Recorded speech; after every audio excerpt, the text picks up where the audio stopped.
بسم الله الرحمن الرحيم.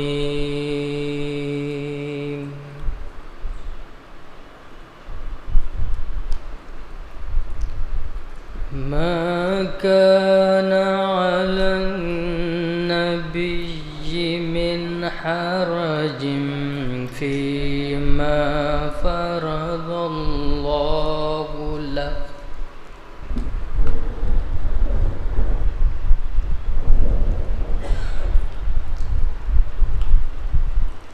سنة الله في الذين خلوا من قبله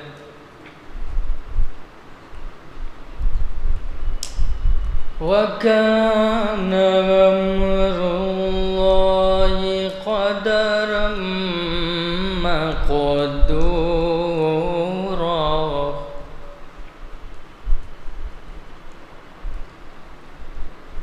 الذين يبلغون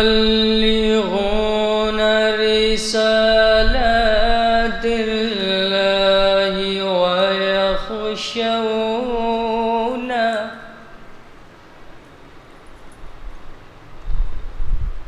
ويخشونه ولا يخشون غدا إلا الله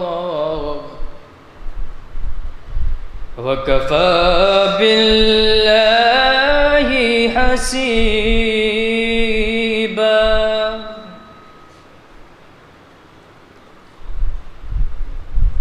ما كان محمد أبا أحد من رجالكم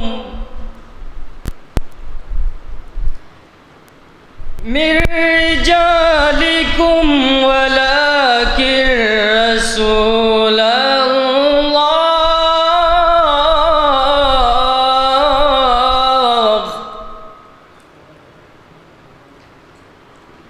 رسول الله وخاتم النبيين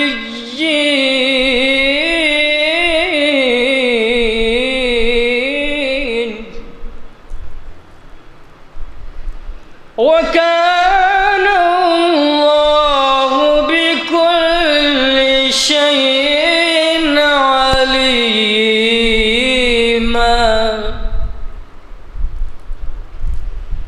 يا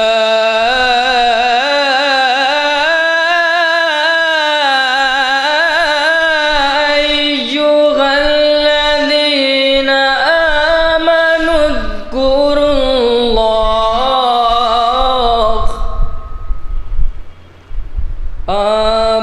اذكروا الله ذكرا كثيرا وسبحوه بكرة وأصيلا. صدق الله العلي العظيم. اللهم صل على محمد وآل محمد.